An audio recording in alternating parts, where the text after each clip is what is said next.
ಕಾರಣದಿಂದ. ಯಾಕಂದ್ರೆ ಇದು ಯಾರು ಇದೊಂಥರ ಬಹಳ ದೊಡ್ಡ ಒಂದು ದೊಡ್ಡ ರೀತಿಯಾಗಿ ಇವತ್ತು ಬೆಳವಣಿಗೆ ಆಗಿದೆ. ಮತ್ತು ಅದರಿಂದ ನಿನ್ನೆ ಚರ್ಚೆ ಮಾಡಕ್ಕೆ ಖಂಡಿತ ನೀವೇ ನೋಡಿದ್ದೀರ, ನಿನ್ನೆ ಎಲ್ಲ ಪಾರ್ಲಿಮೆಂಟ್ ಅಲ್ಲಿ ಆಗಿದೆ, ಮತ್ತೆ ಹೊರಗಡೆ ಬಂದು ಪ್ರತಿಭಟನೆ ಮಾಡಿದ್ದಾರೆ, ಇದೆಲ್ಲ ನಡೆದಿರ್ತಕ್ಕಂಥದ್ದು. ಅದರಿಂದ ಬಹುಶಃ ಇನ್ನು 1-2 ದಿವಸ ಮುಂದಕ್ಕೆ ಹೋಗ್ಬೋದು ನನಗೂ. ಇಲ್ಲ, ನನಗೆ ನೋಡಿ ಅದ್ರ ಬಗ್ಗೆ ನಾನೇ ಮಾತಾಡಕ್ ಹೋಗಲ್ಲ, ಅದು ಅಲ್ಲಿ ತೀರ್ಮಾನ ಮಾಡ್ತಾರೆ. ಅದೇ ಏನು ಯಾವ ತರ ತೀರ್ಮಾನ ಮಾಡ್ಬೇಕು ವರಿಷ್ಠರು ಕುತ್ಕೊಂಡು ಮಾಡ್ತಾರೆ. ನಾನು ಅದ್ರ ಬಗ್ಗೆ ಏನು ಹೇಳಕ್ ಹೋಗಲ್ಲ. ಕೊಡ್ಬೋದು, ಯಾರು ಬೇಕಾದ್ರೂ ಕೊಡ್ಬೋದು. ಯಾರಿಗೆ ಅವಕಾಶಗಳು ಸಿಗ್ತದೆ ಸಿಗೋದಿಲ್ಲ ಹೇಳಕ್ಕಾಗಲ್ಲ, ಎಲ್ರಿಗೂ ಸಿಗೋದಕ್ಕೆ ಸಾಧ್ಯ ಇಲ್ಲ. ಅದಕ್ಕೋಸ್ಕರ ಆಗ್ಬೇಕು ನೋಡಿ, ಹೊಸಬ್ರಿಗೂ ಕೂಡ ಕೊಡ್ಬೇಕು, ಹಳಬರು ಕೂಡ ಇರ್ಬೇಕು. ಆದ್ರೆ ಅದನ್ನ ಒಂದು ರೀತಿ ಯಾವ ರೀತಿ ಮಾಡ್ಬೇಕು ನಮ್ಮ ವರಿಷ್ಠರು ಮಾಡ್ತಾರೆ. 2 ಸಲ ಏನು ಹೋಗಿ ವಾಪಸ್ ಬಂದಿಲ್ಲ. ನಿನ್ನೆ ನೀವೇ ನೋಡಿದಿರಪ್ಪ ಏನೇನಾಯ್ತು ಅಂತ. ಅದಕ್ಕೆ ಅವ್ರ ಸಮಯ ಸಿಗ್ಲಿಲ್ಲ. ಇವತ್ತು ಕೂಡ ಪಾರ್ಲಿಮೆಂಟ್ ನಡೀತಾ ಇದೆ, ಪಾರ್ಲಿಮೆಂಟ್ ಹೋಗ್ಬೇಕಾಗತ್ತೆ, ಇನ್ನೇನೇ ಬೆಳವಣಿಗೆಗಳಾಗುತ್ತೋ ಗೊತ್ತಿಲ್ಲ. ಅದಕ್ಕೋಸ್ಕರ ಇವತ್ತು ರಾಜಕೀಯದ ಬೆಳವಣಿಗೆಗಳು ಅನಿರೀಕ್ಷಿತವಾಗಿ ಬೇರೆ ಬೇರೆ ರೀತಿ ಆಗಿದೆ. ಅದಕ್ಕೋಸ್ಕರ ಅದನ್ನ ನೋಡ್ಕೊಂಡು ಮತ್ತೆ ತೀರ್ಮಾನ ಮಾಡ್ತಾರೆ. ನೋಡಿ, ಒಂದು ಸಚಿವ ಸಂಪುಟ ಪುನರ್ರಚನೆ ಅಂತ ಹೇಳಿದಾಗ ಕೆಲವರು ಕೈ ಬಿಡ್ಲೇಬೇಕಾಗತ್ತೆ, ಕೆಲವರು ಹೊಸಬರು ತಗೊಳ್ಳೇಬೇಕಾಗತ್ತೆ. ಇದು ಪುನರ್ರಚನೆ ಯಾಕೆ ಮಾಡ್ಬೇಕು? ಹಳಬರನ್ನೇ ನೀವೆಲ್ಲ ಮುಂದುವರ್ಸ್ಬೋದಾಗಿತ್ತಲ್ಲ. ಅದಕ್ಕೋಸ್ಕರ ಅದಾಗೆ ಆಗುತ್ತೆ. ಎಲ್ರು ಕೂಡ ಬಂದೇ ಬರ್ತಾರೆ ಅಂತ ಏನಿಲ್ಲ. ಮತ್ತು ಕೆಲವು ಹೊಸ ಜನರು ಕೂಡ ಅವಕಾಶಗಳು ಸಿಗಬೇಕು. ಎಷ್ಟೋ ಜನರಿಗೆ ಪಾಪ ಸೀನಿಯರ್ಸು ಇದ್ದಾರೆ, ಅವ್ರಿಗೆ ಅವಕಾಶಗಳು ಕೂಡ ಸಿಕ್ಕಿಲ್ಲ. 4 ಸಲ 5 ಸಲ 6 ಸಲ ಗೆದ್ದಿರೋರು ಇದ್ದಾರೆ, ಮಂತ್ರಿಗಳಾಗ್ದೇನೆ ಇರುವಂತವ್ರು. ಅವ್ರಿಗೂ ಕೂಡ ಅವಕಾಶಗಳು ಸಿಗ್ಬೇಕು. ನೋಡೋಣ, ನಾನು ಅದ್ರ ಬಗ್ಗೆ ಮಾತಾಡಕ್ ಹೋಗಲ್ಲ. ನಾನು ಮೊದ್ಲೇ ಹೇಳಿದ್ದೀನಿ, ಏನ್ ತೀರ್ಮಾನ ಮಾಡ್ತಾರೆ ನಮ್ಮ ವರಿಷ್ಠರು ಅದ್ರ ಪ್ರಕಾರ ನಾವು ಹೋಗ್ತೀವಿ. ನಾವೇನ್ ನಿರೀಕ್ಷೆನೂ ಏನ್ ಇಟ್ಕೊಂಡಿಲ್ಲ ಅಥವಾ ಏನೂ ಇಲ್ಲ. ಅದ್ ಏನ್ ತೀರ್ಮಾನ ಮಾಡ್ತಾರೆ ನಾವು ಪಕ್ಷದ ಈಗ 3 ವರ್ಷ ನಮ್ಗೆ ಕೊಟ್ಟಿದ್ರು, ನಾವು ನಮ್ಮ ಶಕ್ತಿ ಮೀರಿ ಕೆಲಸ ಮಾಡಿದ್ದೇವೆ. ಮುಂದೆ ಏನ್ ಜವಾಬ್ದಾರಿ ಕೊಡ್ತಾರೆ ಮಾಡ್ತೀವಿ ನಮ್ಮ ಪಕ್ಷಕ್ಕೋಸ್ಕರ. ಚಿಕ್ಕಮಗಳೂರು ಜಿಲ್ಲೆಗೆ ಮಂತ್ರಿಗಿರಿ ಸಿಗ್ಬೋದು, ಹೇಳಕ್ಕಾಗಲ್ಲ, ಸಿಗ್ಬೋದು. ಕೊಡ್ಬೇಕು. ಚಿಕ್ಕಮಗಳೂರಲ್ಲಿ 5ಕ್ಕೆ 5 ಗೆದ್ದಿದ್ದೀವಿ. ಒಬ್ರು ಏನಂದ್ರೆ ಒಂದೇ ಸಮಸ್ಯೆನಾಗಿ ಎಲ್ಲರೂ ಪ್ರಥಮ ಬಾರಿ ಗೆದ್ದಿರುತ್ತವ್ರು. ಅದೇ ಇಬ್ರು 2 ಬಾರಿ ಗೆದ್ದಿದ್ದಾರೆ, ಶ್ರೀನಿವಾಸ್ ಅವರು ಮತ್ತೆ ರಾಜಣ್ಣ, ನಮ್ಮ ರಾಜೇಗೌಡರು. ಸೊ ಅದಕ್ಕೋಸ್ಕರ ಅದನ್ನ ನೋಡ್ಕೊಂಡು ತೀರ್ಮಾನ ಮಾಡ್ಬೇಕು. ಅದ್ರ ಬಗ್ಗೆ ನಾನೇ ಮಾತಾಡಕ್ ಹೋಗಲ್ಲ, ಅದು ಅಲ್ಲಿ ತೀರ್ಮಾನ ಮಾಡ್ತಾರೆ. ಅದೇ ಏನು ಯಾವ ತರ ತೀರ್ಮಾನ ಮಾಡ್ಬೇಕು ವರಿಷ್ಠರು ಕುತ್ಕೊಂಡು ಮಾಡ್ತಾರೆ. ನಾನು ಅದ್ರ ಬಗ್ಗೆ ಏನು ಹೇಳಕ್ ಹೋಗಲ್ಲ. ಕೊಡ್ಬೋದು, ಯಾರು ಬೇಕಾದ್ರೂ ಕೊಡ್ಬೋದು. ಯಾರಿಗೆ ಅವಕಾಶಗಳು ಸಿಗ್ತದೆ ಸಿಗೋದಿಲ್ಲ ಹೇಳಕ್ಕಾಗಲ್ಲ, ಎಲ್ರಿಗೂ ಸಿಗೋದಕ್ಕೆ ಸಾಧ್ಯ ಇಲ್ಲ. ಅದಕ್ಕೋಸ್ಕರ ಆಗ್ಬೇಕು ನೋಡಿ, ಹೊಸಬ್ರಿಗೂ ಕೂಡ ಕೊಡಬೇಕು, ಹಳಬರು ಕೂಡ ಇರಬೇಕು. ಆದ್ರೆ ಅದನ್ನ ಒಂದು ರೀತಿ ಯಾವ ರೀತಿ ಮಾಡ್ಬೇಕು ನಮ್ಮ ವರಿಷ್ಠರು ಮಾಡ್ತಾರೆ. 2 ಸಲ ಏನು ಹೋಗಿ ವಾಪಸ್ ಬಂದಿಲ್ಲ. ನಿನ್ನೆ ನೀವೇ ನೋಡಿದಿರಪ್ಪ ಏನೇನಾಯ್ತು ಅಂತ. ಅದಕ್ಕೆ ಅವ್ರ ಸಮಯ ಸಿಗ್ಲಿಲ್ಲ. ಇವತ್ತು ಕೂಡ ಪಾರ್ಲಿಮೆಂಟ್ ನಡೀತಾ ಇದೆ, ಪಾರ್ಲಿಮೆಂಟ್ಗೆ ಹೋಗ್ಬೇಕಾಗತ್ತೆ, ಇನ್ನೇನೇನು ಬೆಳವಣಿಗೆಗಳಾಗುತ್ತೋ ಗೊತ್ತಿಲ್ಲ. ಅದಕ್ಕೋಸ್ಕರ ಇವತ್ತು ರಾಜಕೀಯದ ಬೆಳವಣಿಗೆಗಳು ಅನಿರೀಕ್ಷಿತವಾಗಿ ಬೇರೆ ಬೇರೆ ರೀತಿ ಆಗಿದೆ. ಅದಕ್ಕೋಸ್ಕರ ಅದನ್ನ ನೋಡ್ಕೊಂಡು ಮತ್ತೆ ತೀರ್ಮಾನ ಮಾಡ್ತಾರೆ. ಒಂದು ಸಚಿವ ಸಂಪುಟ ಪುನರ್ರಚನೆ ಅಂತ ಹೇಳಿದಾಗ ಕೆಲವರು ಕೈ ಬಿಡ್ಲೇಬೇಕಾಗತ್ತೆ, ಕೆಲವರು ಹೊಸಬರು ತಗೊಳ್ಳೇಬೇಕಾಗತ್ತೆ. ಇದು ಪುನರ್ರಚನೆ ಯಾಕೆ ಮಾಡಬೇಕು? ಹಳಬರನ್ನೇ ನೀವೆಲ್ಲ ಮುಂದುವರ್ಸ್ಬೋದಾಗಿತ್ತಲ್ಲ. ಅದಕ್ಕೋಸ್ಕರ ಅದಾಗೆ ಆಗುತ್ತೆ. ಎಲ್ರು ಕೂಡ ಬಂದೇ ಬರ್ತಾರೆ ಅಂತ ಏನಿಲ್ಲ. ಮತ್ತು ಕೆಲವು ಹೊಸ ಜನರು ಕೂಡ ಅವಕಾಶಗಳು ಸಿಗಬೇಕು. ಎಷ್ಟೋ ಜನರಿಗೆ ಪಾಪ ಸೀನಿಯರ್ಸು ಇದ್ದಾರೆ, ಅವ್ರಿಗೆ ಅವಕಾಶಗಳು ಕೂಡ ಸಿಕ್ಕಿಲ್ಲ. 4 ಸಲ 5 ಸಲ 6 ಸಲ ಗೆದ್ದಿರೋರು ಇದ್ದಾರೆ, ಮಂತ್ರಿಗಳಾಗ್ದೇನೆ ಇರುವಂಥವ್ರು. ಅವ್ರಿಗೂ ಕೂಡ ಅವಕಾಶಗಳು ಸಿಗಬೇಕು. ನೋಡೋಣ, ನಾನು ಅದ್ರ ಬಗ್ಗೆ ಮಾತಾಡಕ್ ಹೋಗಲ್ಲ. ನಾನು ಮೊದಲೇ ಹೇಳಿದ್ದೀನಿ, ಏನ್ ತೀರ್ಮಾನ ಮಾಡ್ತಾರೆ ನಮ್ಮ ವರಿಷ್ಠರು ಅದ್ರ ಪ್ರಕಾರ ನಾವು ಹೋಗ್ತೀವಿ. ನಾವೇನು ನಿರೀಕ್ಷೆನೂ ಏನು ಇಟ್ಕೊಂಡಿಲ್ಲ ಅಥವಾ ಏನೂ ಇಲ್ಲ. ಅದು ಏನು ತೀರ್ಮಾನ ಮಾಡ್ತಾರೆ ನಾವು ಪಕ್ಷದ ಈಗ 3 ವರ್ಷ ನಮ್ಗೆ ಕೊಟ್ಟಿದ್ರು, ನಾವು ನಮ್ಮ ಶಕ್ತಿ ಮೀರಿ ಕೆಲಸ ಮಾಡಿದ್ದೇವೆ. ಮುಂದೆ ಏನು ಜವಾಬ್ದಾರಿ ಕೊಡ್ತಾರೆ ಮಾಡ್ತೀವಿ ನಮ್ಮ ಪಕ್ಷಕ್ಕೋಸ್ಕರ. ಚಿಕ್ಕಮಗಳೂರು ಜಿಲ್ಲೆಗೆ ಮಂತ್ರಿಗಿರಿ ಸಿಗ್ಬೋದು, ಹೇಳಕ್ಕಾಗಲ್ಲ, ಸಿಗ್ಬೋದು. ಕೊಡಬೇಕು. ಚಿಕ್ಕಮಗಳೂರಲ್ಲಿ 5ಕ್ಕೆ 5 ಗೆದ್ದಿದ್ದೀವಿ. ಒಬ್ರು ಏನಂದ್ರೆ ಒಂದೇ ಸಮಸ್ಯೆನಾಗಿ ಎಲ್ಲರೂ ಪ್ರಥಮ ಬಾರಿ ಗೆದ್ದಿರುವಂತವ್ರು. ಅದು ಇಬ್ರು 2 ಬಾರಿ ಗೆದ್ದಿದ್ದಾರೆ, ಶ್ರೀನಿವಾಸ್ ಅವರು ಮತ್ತೆ ರಾಜಣ್ಣ, ನಮ್ಮ ರಾಜೇಗೌಡರು. ಸೊ ಅದಕ್ಕೋಸ್ಕರ ಅದನ್ನ ನೋಡ್ಕೊಂಡು ತೀರ್ಮಾನ ಮಾಡ್ಬೇಕು. ಏನು ದೇಶದಲ್ಲೇ ಇವತ್ತು ಬಹಳ ದೊಡ್ಡ ಒಂದು ವಿಷಯ, ವಿದ್ಯಾರ್ಥಿಗಳ ಒಂದು ಸಮಸ್ಯೆ ಮತ್ತು ದೆಹಲಿಯಲ್ಲಿ ಆಗ್ತಾ ಇರತಕ್ಕಂಥ ಒಂದು ಹೋರಾಟ. ಆ ವಿಷಯದ ಬಗ್ಗೆ ಈಗಾಗಲೇ ಅಖಿಲ ಭಾರತ ಮಟ್ಟದಲ್ಲಿ ನಮ್ಮ ಕಾಂಗ್ರೆಸ್ ಪಕ್ಷ ದೇಶಾದ್ಯಂತ ಈ ಕಾರ್ಯಕ್ರಮವನ್ನು ಹಮ್ಮಿಕೊಳ್ಬೇಕು ಅಂತ ಇದಾಗಲೇ 1 ವಾರ ಹಿಂದೆನೇ ನಿಗದಿಯಾಗಿತ್ತು. ಬೇರೆ ಬೇರೆ ಜಿಲ್ಲೆಗಳಲ್ಲಿ ವಿದ್ಯಾರ್ಥಿಗಳ ಜೊತೆ ಸಂವಾದ ಮತ್ತು ಈ ವಿಷಯಗಳ ಬಗ್ಗೆ ಪ್ರಸ್ತಾಪ ಆಗಬೇಕು ಅಂತ ಒಂದು ಉದ್ದೇಶ ಇದೆ. ಆದ್ದರಿಂದ ನಾನು ಇಲ್ಲಿ ಚಿಕ್ಕಮಗಳೂರಿಗೆ ಬಂದಿದ್ದೇನೆ, ಈ ಕಾರ್ಯಕ್ರಮದಲ್ಲಿ ಭಾಗವಹಿಸಿ ಬಂದಿದ್ದೇನೆ. ಸರ್, ಈಗ ದೆಹಲಿಯಲ್ಲಿ ನಿನ್ನೆ ಜಂತರ್ ಮಂತರ್ನಲ್ಲಿ ಆಗಿರುವಂತಹ ಘಟನೆ ರಾಹುಲ್ ಗಾಂಧಿಯವರಿಗೂ ಕೂಡ ಪೆಟ್ಟಾಗುವ ರೀತಿಯಲ್ಲಿ ನೋಡಿ, ಇದು ಇವತ್ತು ದೇಶದಲ್ಲಿ ಪ್ರಜಾಪ್ರಭುತ್ವದ ವಿರುದ್ಧ, ಅದರ ಸಿದ್ಧಾಂತದ ವಿರುದ್ಧ ಹೋಗ್ತಕ್ಕಂಥ ಒಂದು ಸರ್ಕಾರ ಇದೆ. ಮೋದಿಯವರ ಸರ್ಕಾರ ಕಳೆದ 12 ವರ್ಷ ಆಗಿದೆ. ಅವ್ರು ಬಂದಾಗ ಅಚ್ಚೇ ದಿನ ತಗೊಂಬರ್ತೀವಿ ಅಂತ ಹೇಳಿದ್ರು 12 ವರ್ಷದಿಂದ. ಇವತ್ತಿನ ಪರಿಸ್ಥಿತಿ ನೋಡಿದ್ರೆ ಎಲ್ಲ ಕಡೆ ದ್ವೇಷ, ಹಿಂಸಾತ್ಮಕ ಘಟನೆಗಳು ಮತ್ತು ಅರಾಜಕತೆ, ನಿರುದ್ಯೋಗ, ಎಲ್ಲ ಅನೇಕ ನೂರಾರು ಸಮಸ್ಯೆಗಳು ಮತ್ತು ದೇಶದಲ್ಲಿ ಐಕ್ಯತೆ ಮೂಡಿಸೋಕ್ಕಾಗಿಲ್ಲ. ದೇಶದಲ್ಲಿ ಒಂದು ಕೆಟ್ಟ ಒಂದು ವಾತಾವರಣ ನಿರ್ಮಾಣ ಆಗಿದೆ. ಇದೇ ಅವರ ಸಾಧನೆ.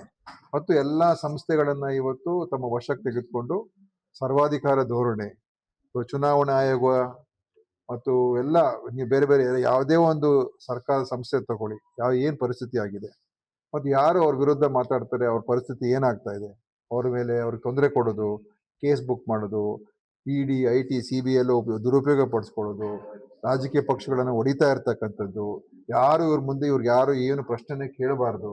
ಇದು ಇವತ್ತು ದೇಶದ 12 ವರ್ಷದ ಸಾಧನೆ. ಇದು ಇವತ್ತು ಜನರ ಮಾತು ಕೂಡ ಕೇಳಕ್ ತಯಾರಾಗಿಲ್ಲ. ಮಣಿಪುರ ಏನಾಯ್ತು ನಾವು ನೋಡೋದು, ತಿರುಗೂ ಕೂಡ ನೋಡ್ಲಿಲ್ಲ ಪ್ರಧಾನಮಂತ್ರಿ. ಎಷ್ಟು ಜನ ಸತ್ತೋದ್ರು, ಏನೇನು ಸಮಸ್ಯೆಗಳು ಬಂತು, ಎಷ್ಟು ದೊಡ್ಡ ಆತಂಕ ಪರಿಸ್ಥಿತಿ ಸೃಷ್ಟಿ ಆಯ್ತು. ರೈತರು ಹೋರಾಟ 1 ವರ್ಷ ಮಾಡಿದ್ರು. ಚುನಾವಣೆ ಸೋಲ್ತೀವಿ ಅಂತ ಹೇಳಿ ಅದಕ್ಕೋಸ್ಕರ ಅವರು ಆ ಕಾನೂನನ್ನು ವಾಪಸ್ ತಗೊಂಡ್ರೆ ಹೊರತು ರೈತರ ವಿರುದ್ಧ ರೈತರುಗಳನ್ನೆಲ್ಲ ದೇಶದ್ರೋಹಿಗಳಂತ ಕರೆದ್ರು. ಅದೇ ರೀತಿ ಇವತ್ತು ದೆಹಲಿಯಲ್ಲಿ ಏನು ಪ್ರತಿಭಟನೆ ಮಾಡ್ತಾರೆ, ಅವರನ್ನು ಕೂಡ ದೇಶದ್ರೋಹಿಗಳು, ಇವ್ರು ಏನೇನೋ ಅವ್ರ ಬಗ್ಗೆ ಕೆಟ್ಟದಾಗಿ ಮಾತಾಡೋದು, ಅವ್ರ ಜೊತೆ ಮಾತಾಡಕ್ಕೆ ತಯಾರಿಲ್ಲ. ಒಂದು ಸರ್ಕಾರ ಅಂತ ಹೇಳಿದ್ರೆ ಯಾರೋ ಹೋರಾಟ ಕೂತ್ಕೊಂಡಾಗ ಅವ್ರನ್ನ ಕರೆಸ್ಬೇಕು, ಕೇಳಬೇಕು. ಅದು ಬಹಳ ಗಂಭೀರ ಸಮಸ್ಯೆ. ಅದಕ್ಕೆ ಇವತ್ತು ನಾವು ಚರ್ಚೆ ಇದೆ, ನೀವು ಅದನ್ನೆಲ್ಲ ಬಂದು ಕವರ್ ಮಾಡಿ. ಅದರಿಂದ ಇವತ್ತು ಈ ಸರ್ಕಾರ ವಿರೋಧ ಪಕ್ಷದ ನಾಯಕರನ್ನ ಒಂದು ಬಹಳ ಶಾಂತಿಯುತವಾದಂಥ ಪ್ರತಿಭಟನೆ ಮಾಡ್ತಾ ಸಂದರ್ಭದಲ್ಲಿ ಅವರು ನಿನ್ನೆ ಯಾವ ರೀತಿ ನಡ್ಕೊಂಡಿದ್ದಾರೆ ರಾಹುಲ್ ಗಾಂಧಿ ಅವ್ರ ಜೊತೆ ಮತ್ತು ಬೇರೆ ಅನೇಕ ವಿರೋಧ ಪಕ್ಷದ ನಾಯಕರುಗಳ ಜೊತೆ, ಅತ್ಯಂತ ಕ್ರೂರವಾದಂಥ ರೀತಿಯಾಗಿ, ಅಮಾನವೀಯವಾದಂಥ ರೀತಿಯಾಗಿ ಒಂದು ಅಸಹನೆ ಅವ್ರಿಗೆ, ಬೇರೆ ಯಾರು ಕಂಡ್ರು ಕೂಡ ಅವರು ನಮ್ಮ ಮುಂದೆ ನಿಲ್ಬಾರ್ದು, ನಮ್ಮ ಕೇಳಬಾರ್ದು, ಇವರು ನಮ್ಮ ಪ್ರಶ್ನೆ ಮಾಡೋರು ಯಾರು ಅಂತ ಇವತ್ತು ಆ ಒಂದು ದರ್ಪ ಮತ್ತು ಅಹಂಕಾರ ಬಂದ್ಬಿಟ್ಟಿದೆ.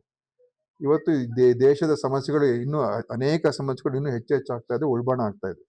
ಅದಕ್ಕೆ ಇವತ್ತು ಈ ಸರ್ಕಾರ ಹೋಗ್ಬೇಕಾಗ್ತದೆ, ಅದು ಜನ ತೀರ್ಮಾನ ಮಾಡ್ಬೇಕಾಗ್ತದೆ. ಆದರೆ ನ್ಯಾಯಕ್ಕೋಸ್ಕರ ನಮ್ಮ ಹೋರಾಟ ಮುಂದುವರಿತದೆ.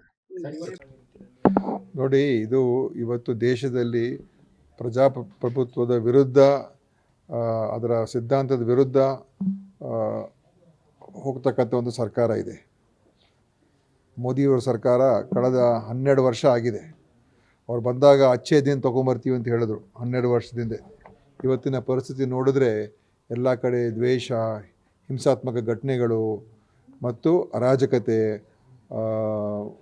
ನಿರುದ್ಯೋಗ, ಎಲ್ಲ ಅನೇಕ ನೂರಾರು ಸಮಸ್ಯೆಗಳು ಮತ್ತು ದೇಶದಲ್ಲಿ ಐಕ್ಯತೆ ಮೂಡಿಸೋಕ್ಕಾಗಿಲ್ಲ. ದೇಶದಲ್ಲಿ ಒಂದು ಕೆಟ್ಟ ಒಂದು ವಾತಾವರಣ ನಿರ್ಮಾಣ ಆಗಿದೆ. ಇದೇ ಅವರ ಸಾಧನೆ. ಮತ್ತು ಎಲ್ಲ ಸಂಸ್ಥೆಗಳನ್ನು ಇವತ್ತು ತಮ್ಮ ವಶಕ್ಕೆ ತೆಗೆದುಕೊಂಡು ಸರ್ವಾಧಿಕಾರ ಧೋರಣೆ, ಚುನಾವಣಾ ಆಯೋಗ ಮತ್ತು ಎಲ್ಲ ನೀವು ಬೇರೆ ಬೇರೆ ಯಾವುದೇ ಒಂದು ಸರ್ಕಾರ ಸಂಸ್ಥೆ ತಗೊಳ್ಳಿ, ಏನು ಪರಿಸ್ಥಿತಿ ಆಗಿದೆ ಮತ್ತು ಯಾರು ಅವ್ರ ವಿರುದ್ಧ ಮಾತಾಡ್ತಾರೆ, ಅವ್ರ ಪರಿಸ್ಥಿತಿ ಏನಾಗ್ತಾ ಇದೆ, ಅವ್ರ ಮೇಲೆ ಅವ್ರಿಗೆ ತೊಂದರೆ ಕೊಡೋದು, ಕೇಸ್ ಬುಕ್ ಮಾಡೋದು, ED, IT, CBI ದುರುಪಯೋಗ ಪಡಿಸ್ಕೊಳ್ಳೋದು, ರಾಜಕೀಯ ಪಕ್ಷಗಳನ್ನು ಹೊಡಿತಾ ಇರ್ತಕ್ಕಂಥದ್ದು, ಇವ್ರ ಮುಂದೆ ಇವ್ರಿಗೆ ಯಾರು ಏನು ಪ್ರಶ್ನೆನೇ ಕೇಳಬಾರ್ದು. ಇದು ಇವತ್ತು ದೇಶದ 12 ವರ್ಷದ ಸಾಧನೆ. ಇದು ಇವತ್ತು ಜನರ ಮಾತು ಕೂಡ ಕೇಳಕ್ಕೆ ತಯಾರಾಗಿಲ್ಲ. ಮಣಿಪುರ ಏನಾಯ್ತು ನಾವು ನೋಡೋದು, ತಿರುಗೂ ಕೂಡ ನೋಡಲಿಲ್ಲ ಪ್ರಧಾನಮಂತ್ರಿ. ಎಷ್ಟು ಜನ ಸತ್ತೋದ್ರು, ಏನೇನು ಸಮಸ್ಯೆಗಳು ಬಂತು, ಎಷ್ಟು ದೊಡ್ಡ ಆತಂಕ ಪರಿಸ್ಥಿತಿ ಸೃಷ್ಟಿ ಆಯಿತು. ರೈತರು ಹೋರಾಟ 1 ವರ್ಷ ಮಾಡಿದ್ರು. ಚುನಾವಣೆ ಸೋಲ್ತೀವಿ ಅಂತ ಹೇಳಿ ಅದಕ್ಕೋಸ್ಕರ ಅವರು ಆ ಕಾನೂನನ್ನು ವಾಪಸ್ ತಗೊಂಡ್ರೆ ಹೊರತು ರೈತರ ವಿರುದ್ಧ ರೈತರುಗಳನ್ನೆಲ್ಲ ದೇಶದ್ರೋಹಿಗಳಂತ ಕರೆದ್ರು. ಅದೇ ರೀತಿ ಇವತ್ತು ದೆಹಲಿಯಲ್ಲಿ ಏನು ಪ್ರತಿಭಟನೆ ಮಾಡ್ತಾರೆ, ಅವರನ್ನು ಕೂಡ ದೇಶದ್ರೋಹಿಗಳು, ಇವ್ರು ಏನೇನೋ ಅವ್ರ ಬಗ್ಗೆ ಕೆಟ್ಟದಾಗಿ ಮಾತಾಡೋದು, ಅವ್ರ ಜೊತೆ ಮಾತಾಡೋಕ್ಕೆ ತಯಾರಿಲ್ಲ. ಒಂದು ಸರ್ಕಾರ ಅಂತ ಹೇಳಿದ್ರೆ ಯಾರೋ ಹೋರಾಟ ಕೂತ್ಕೊಂಡಾಗ ಅವ್ರನ್ನ ಕರೆಸ್ಬೇಕು, ಕೇಳಬೇಕು. ಅದು ಭಾಳ ಗಂಭೀರ ಸಮಸ್ಯೆ. ಅದಕ್ಕೆ ಇವತ್ತು ನಾವು ಚರ್ಚೆ ಇದೆ, ನೀವು ಅದನ್ನೆಲ್ಲ ಬಂದು ಕವರ್ ಮಾಡಿ. ಅದರಿಂದ ಇವತ್ತು ಈ ಸರ್ಕಾರ ವಿರೋಧ ಪಕ್ಷದ ನಾಯಕರನ್ನು ಒಂದು ಬಹಳ ಶಾಂತಿಯುತವಾದಂಥ ಪ್ರತಿಭಟನೆ ಮಾಡ್ತಾ ಸಂದರ್ಭದಲ್ಲಿ ಅವರು ನಿನ್ನೆ ಯಾವ ರೀತಿ ನಡ್ಕೊಂಡಿದ್ದಾರೆ ರಾಹುಲ್ ಗಾಂಧಿಯವ್ರ ಜೊತೆ ಮತ್ತು ಬೇರೆ ಅನೇಕ ವಿರೋಧ ಪಕ್ಷದ ನಾಯಕರುಗಳ ಜೊತೆ ಅತ್ಯಂತ ಕ್ರೂರವಾದಂಥ ರೀತಿಯಾಗಿ ಅಮಾನವೀಯವಾದಂಥ ರೀತಿಯಾಗಿ ಒಂದು ಅಸಹನೆ ಅವ್ರಿಗೆ ಬೇರೆ ಯಾರು ಕಂಡ್ರೂ ಕೂಡ ಅವರು ನಮ್ಮ ಮುಂದೆ ನಿಲ್ಲಬಾರ್ದು, ನಮ್ಮ ಕೇಳಬಾರ್ದು, ಇವರು ಯಾರು, ಇವರು ನಮ್ಮನ್ನು ಪ್ರಶ್ನೆ ಮಾಡೋರು ಯಾರು ಅಂತ ಇವತ್ತು ಆ ಒಂದು ದರ್ಪ ಮತ್ತು ಅಹಂಕಾರ ಬಂದ್ಬಿಟ್ಟಿದೆ.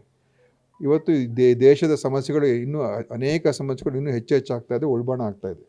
ಅದಕ್ಕೆ ಇವತ್ತು ಈ ಸರ್ಕಾರ ಹೋಗಬೇಕಾಗ್ತದೆ, ಅದು ಜನ ತೀರ್ಮಾನ ಮಾಡಬೇಕಾಗ್ತದೆ. ಆದರೆ ನ್ಯಾಯಕ್ಕೋಸ್ಕರ ನಮ್ಮ ಹೋರಾಟ ಮುಂದುವರಿತದೆ. ಇದೇ ಇವರು ಈಗೇನಾಗೋಗಿದೆ, ಮಾಧ್ಯಮ ಅವ್ರ ಕಂಟ್ರೋಲ್ ಹೊಟ್ಟೋಗಿದೆ. ಅವ್ರು ಏನು ಹೇಳಬೇಕು ಅದನ್ನು ಮಾಧ್ಯಮದಲ್ಲಿ ತೋರಿಸ್ತಾರೆ. ನಾನು ನೋಡಿದೆ ನೆನ್ನೆ TV ಚಾನೆಲ್ಗಳು ಯಾವ ರೀತಿಯಾಗಿ ಈ ಗೋಧಿ ಮೀಡಿಯಾ ಇದೆ, ನಂಬಕ್ಕೆ ಆಗಲ್ಲ ಈಗ ಅವ್ರನ್ನ. ಯಾಕಂದರೆ ಅವರು ಈಗ BJPಯ ವಕ್ತಾರರ ಥರ ಆಗ್ಬಿಟ್ಟಿದ್ದಾರೆ ಗೋಧಿ ಮೀಡಿಯಾ. ಹಿಂಗೆ ನಂಬೋದು ಅವ್ರನ್ನ? ಅವ್ರು ಏನು ಹೇಳ್ತಾರೆ ಅದನ್ನು ತೋರಿಸ್ತಾರೆ. ನೋಡಿ, ಇವರಲ್ಲಿ ಯಾರೋ ಸೇರ್ಕೊಂಡ್ಬಿಟ್ಟಿದ್ದಾರೆ, ಇವರೆಲ್ಲ ದೇಶದ ವಿರುದ್ಧವಾಗಿ ಕೆಲಸ ಮಾಡ್ತಾಯಿದ್ದಾರೆ, ಸಂವಿಧಾನ ವಿರುದ್ಧವಾಗಿ ಕೆಲಸ ಮಾಡ್ತಾಯಿದ್ದಾರೆ, ಇವರೇ ಹಿಂಸಾತ್ಮಕ ಘಟನೆಗಳು ಇವರೇ ಕಾರಣ ಅಂತೇಳಿ ಆ ವಿದ್ಯಾರ್ಥಿಗಳ ಮೇಲೆ ನೆನ್ನೆ ನಾವು ನೋಡಿದು ಎಷ್ಟು ಜನ ಪಾಪ ಹೆಣ್ಣುಮಕ್ಕಳ ಮೇಲೆ ಯಾವ ರೀತಿ ದೌರ್ಜನ್ಯ ಮಾಡಿದ್ದಾರೆ. ಮತ್ತು ಆ ಸೋನಮ್ ವಾಂಗ್ಚುಕ್ ಅವರನ್ನು ಜೈಲಿಗೂ ಕೂಡ ಹಾಕ್ಬಿಟ್ಟಿದ್ರು. ಇದು ಇವರ ಇದನ್ನು ಪ್ರಶ್ನೆ ಮಾಡಲ್ಲ ಗೋಧಿ ಮೀಡಿಯಾ. ಅವರನ್ನಂತೂ ಪ್ರಶ್ನೆ ಮಾಡೋದೇ ಇಲ್ಲ. ಅವ್ರ ವಿರುದ್ಧ ಯಾರು ನಿಂತ್ಕೊಳ್ತಾರೆ ಅವ್ರನ್ನ ಪ್ರಶ್ನೆ ಮಾಡೋದು. ಯಾಕೆ ನೀವು ಹೋರಾಟ ಮಾಡ್ತಾರೆ, ನಿಮ್ಮ ಹಿನ್ನೆಲೆ ಏನು, ನೀವು ಯಾರು? ಇದು ರಿವರ್ಸ್ ಆಗಿಬಿಟ್ಟಿದೆ. ಇವತ್ತು ಮೀಡಿಯಾ ಹಿಂದೆ ಎಲ್ಲ ಸರ್ಕಾರಗಳನ್ನು ಒಂದು ಎಚ್ಚರಿಕೆಯ ದೃಷ್ಟಿಯಿಂದ ನೋಡ್ತಕ್ಕಂಥದ್ದನ್ನು ಮಾಡ್ತಾಯಿದ್ರು. ಇವತ್ತು ಗೋಧಿ ಮೀಡಿಯಾ ಏನಾಗೋಗಿದೆ ಅಂತ ಹೇಳಿದ್ರೆ, ಸರ್ಕಾರ ಏನು ಅನುಕೂಲ ಅದನ್ನು ಮಾಡೋಕೆ ಹೊರಟುಬಿಟ್ಟಿದೆ. ಇದು ದೇಶದ ದುರ್ದೈವ ನೋಡಪ್ಪ. ಇದು ಪಕ್ಷಾತೀತ. ಇದು ಆ ಹುಡುಗರು ಅದರಲ್ಲೇನು ಪಕ್ಷ ಇಲ್ಲ. ಕಾಕ್ರೋಚ್ ಜನತಾ ಪಕ್ಷ ಅಂತ ಮಾಡಿದ್ದಾರೆ. ಅದು ನೋಡಿ, ನನಗೆ ಗೊತ್ತಿಲ್ಲ ಅವೆಲ್ಲ ಪೊಲೀಸ್ ಅವ್ರ ಜೊತೆ ಯಾರಿದ್ರು ಅದೆಲ್ಲ ಮುಂದೆ ಅದು ನನಗೆ ಪೂರ್ತಿ ಮಾಹಿತಿ. ಆದರೆ ಅವರ ವರ್ತನೆ, ಸರ್ಕಾರದ ವರ್ತನೆ ಇಲ್ಲ ನನಗೆ ನೋಡಿ, ಅದ್ರ ಬಗ್ಗೆ ನಾನೇನು ಮಾತಾಡೋಕೆ ಹೋಗೋಲ್ಲ. ಅದು ಅಲ್ಲಿ ತೀರ್ಮಾನ ಮಾಡ್ತಾರೆ. ಅದು ಏನು ಯಾವ ಥರ ತೀರ್ಮಾನ ಮಾಡಬೇಕು ವರಿಷ್ಠರು ಕೂತ್ಕೊಂಡು ಮಾಡ್ತಾರೆ. ನಾನು ಅದ್ರ ಬಗ್ಗೆ ಏನು ಹೇಳೋಕೆ ಹೋಗಲ್ಲ. ಕೊಡ್ಬೋದು, ಯಾರು ಬೇಕಾದರೂ ಕೊಡ್ಬೋದು. ಯಾರಿಗೆ ಅವಕಾಶಗಳು ಸಿಗೋದಿಲ್ಲ ಹೇಳೋಕ್ಕಾಗಲ್ಲ. ಎಲ್ರಿಗೂ ಸಿಗೋದಕ್ಕೆ ಸಾಧ್ಯ ಇಲ್ಲ. ಅದಕ್ಕೋಸ್ಕರ ಆಗೋದು ನೋಡಿ, ಹೊಸಬ್ರಿಗೂ ಕೂಡ ಕೊಡಬೇಕು, ಹಳಬರು ಕೂಡ ಇರಬೇಕು. ಆದರೆ ಅದನ್ನು ಒಂದು ರೀತಿ ಯಾವ ರೀತಿ ಮಾಡ್ಬೇಕು ನಮ್ಮ ವರಿಷ್ಠರು ಮಾಡ್ತಾರೆ. 2 ಸಲ ಏನು ಹೋಗಿ ವಾಪಸ್ ಬಂದಿಲ್ಲ. ನೆನ್ನೆ ನೀವೇ ನೋಡಿದ್ದೀರಪ್ಪ ಏನೇನಾಯಿತು ಅಂತ. ಅದಕ್ಕೆ ಅವ್ರ ಸಮಯ ಸಿಗಲಿಲ್ಲ. ಇವತ್ತು ಕೂಡ ಪಾರ್ಲಿಮೆಂಟ್ ನಡೀತಾ ಇದೆ, ಪಾರ್ಲಿಮೆಂಟ್ಗೆ ಹೋಗಬೇಕಾಗತ್ತೆ. ಇನ್ನೇನೇನು ಬೆಳವಣಿಗೆಗಳಾಗುತ್ತೋ ಗೊತ್ತಿಲ್ಲ. ಅದಕ್ಕೋಸ್ಕರ ಇವತ್ತು ರಾಜಕೀಯದ ಬೆಳವಣಿಗೆಗಳು ಅನಿರೀಕ್ಷಿತವಾಗಿ ಬೇರೆ ಬೇರೆ ರೀತಿ ಆಗಿದೆ. ಅದಕ್ಕೋಸ್ಕರ ಅದನ್ನು ನೋಡ್ಕೊಂಡು ಮತ್ತೆ ತೀರ್ಮಾನ ಮಾಡ್ತಾರೆ. ಇವರು ಈಗೇನಾಗೋಗಿದೆ, ಮಾಧ್ಯಮ ಅವ್ರ ಕಂಟ್ರೋಲ್ ಹೊಟ್ಟೋಗಿದೆ.